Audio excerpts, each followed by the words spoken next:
ಅಖಿಲ ಭಾರತ ಕಾರ್ಮಿಕ ಮುಷ್ಕರವನ್ನು ಯಶಸ್ವಿಗೊಳಿಸಿ ಎಐಸಿಸಿಟಿಯು ಕರೆ.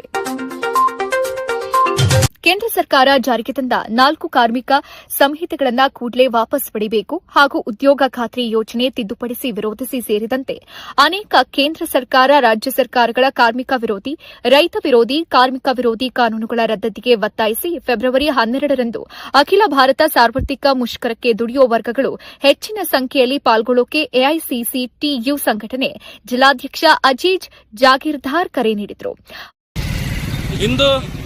ಮಸ್ಕಿ ಪಟ್ಟಣದ ವಾಲ್ಮೀಕಿ ವೃತ್ತದಲ್ಲಿ ಎಐಸಿಸಿಟಿಯು ಸಂಘಟನೆ ವತಿಯಿಂದ ಫೆಬ್ರವರಿ 12ರಂದು ನಡೆಯಲಿರುವ ಸಾರ್ವತ್ರಿಕ ಮುಷ್ಕರಕ ಅಂಗವಾಗಿ ಈ ಒಂದು ಪ್ರಚಾರ ಆಂದೋಲನ ಸಭೆ ಹಮ್ಮಿಕೊಳ್ಳಲಾಗಿದೆ.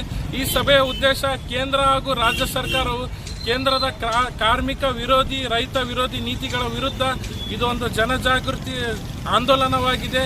ಈ ಆಂದೋಲನ ಅಂಗವಾಗಿ ತಾವೆಲ್ಲರೂ ಈ ಆಂದೋಲನ ಪ್ರಯುಕ್ತವಾಗಿ ಫೆಬ್ರವರಿ 12ರಂದು ನಡೆಯಲಿರುವ ಈ ಒಂದು ಸಾರ್ವತ್ರಿಕ ಮುಷ್ಕರಕ್ಕೆ ಬೆಂಬಲ ಸೂಚಿಸಬೇಕಾಗಿ ಈ ಮೂಲಕ ತಮ್ಮನ್ನು ಕೇಳಿಕೊಳ್ತೇವೆ.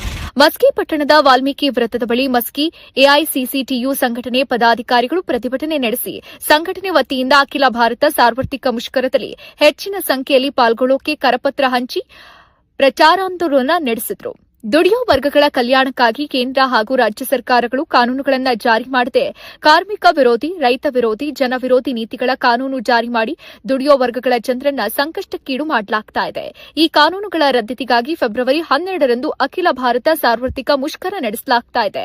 ಈ ಬೇಡಿಕೆಗಳಷ್ಟೇ ಅಲ್ಲದೆ ನೂತನ ಕೇಂದ್ರ ಸರ್ಕಾರ ಜಾರಿಗೆ ತಂದ 4 ಕಾರ್ಮಿಕ ಸಂಹಿತೆಗಳನ್ನು ಕೂಡಲೇ ವಾಪಸ್ ಪಡೆಯಬೇಕು, ಉದ್ಯೋಗ ಖಾತ್ರಿ ಯೋಜನೆ ತಿದ್ದುಪಡಿಸಿ ವಿರೋಧಿಸಿ ಶಿಕ್ಷಣ ನೀತಿ, ರಾತ್ರಿ ಪಾಳಿಯಲ್ಲಿ ಮಹಿಳಾ ಕಾರ್ಮಿಕರ ದುಡಿಮೆಗೆ ಅವಕಾಶ, ಕೆಲಸದ ಅವಧಿ 12 ಗಂಟೆಗೆ ವಿಸ್ತರಣೆ ಸೇರಿ ವಿವಿಧ ಆದೇಶಗಳನ್ನು ಧಿಕ್ಕರಿಸಿ ದೇಶದ ಎಲ್ಲ ಭಾಗಗಳಲ್ಲಿ ಮುಷ್ಕರ ನಡೆಸಲಾಗುತ್ತಿದೆ. ಮಸ್ಕಿ ತಾಲೂಕಿನಾದ್ಯಂತ ಮುಷ್ಕರ ಹಮ್ಮಿಕೊಳ್ಳಲಾಗಿದ್ದು ನೂರಾರು ಸಂಖ್ಯೆಯಲ್ಲಿ ಕಾರ್ಮಿಕರು, ದುಡಿಯುವ ವರ್ಗದವರು ಭಾಗಿಯಾಗಿ ಮುಷ್ಕರ ಯಶಸ್ವಿಗೊಳಿಸಬೇಕು ಅಂತ ಕೇಳಿದರು. ಈ ಸಂದರ್ಭದಲ್ಲಿ ಹನುಮಂತಪ್ಪ ವೆಂಕಟಾಪುರ್, ಲಿಂಗನಗೌಡ, ಹನುಮಂತ ನಾಯಕ್, ಮೆಹಬೂಬ್ ಏಕೋಬಾ, ನವೀನ್ ಫರೀದ್ ಸೇರಿದಂತೆ ಇತರರು ಉಪಸ್ಥಿತರಿದ್ದರು. Subscribe now and press the bell icon. Never miss an update.